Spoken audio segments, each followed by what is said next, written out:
Bizi yaz etdi tanış, sen bulut mənsə yağış. Gəl sən ol xəlvət otaq, mən gəlim qarış qarış. Otağına mehman olum, sənə elə qurban olum, sənə belə qurban olum.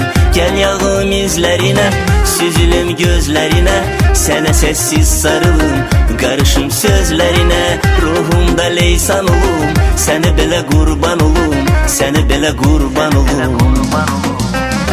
Dərd ol, dərmanın olum, ruh ol, mən canın olum.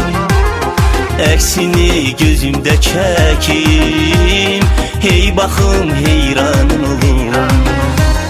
Sən dedin sultanın olum, bir ömür cananın olum. Ölüncə sən ol yanımda, ay sənin qurbanın olum.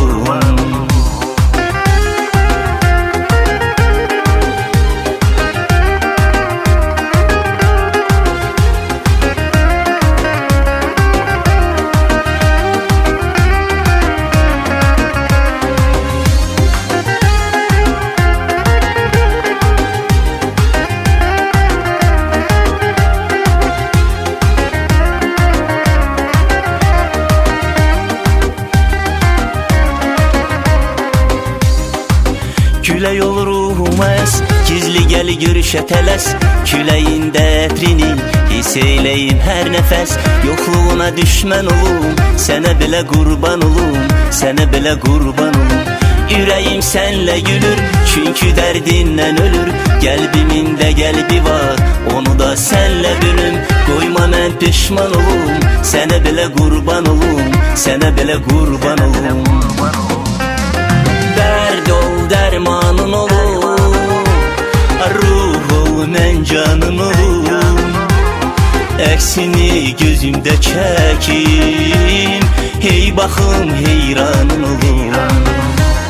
Sən dedin sultanın olum, bir ömür cananın olum. Ölüncə sən ol yanımda, ay sənin qurbanın olum.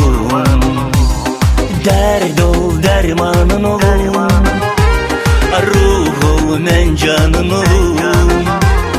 Əksini gözümdə çəkim, hey baxım heyranın olum. Sən dedin sultanın olum, bir ömür cananın olum. Ölüncə sən ol yanımda, ay sənin qurbanın olum.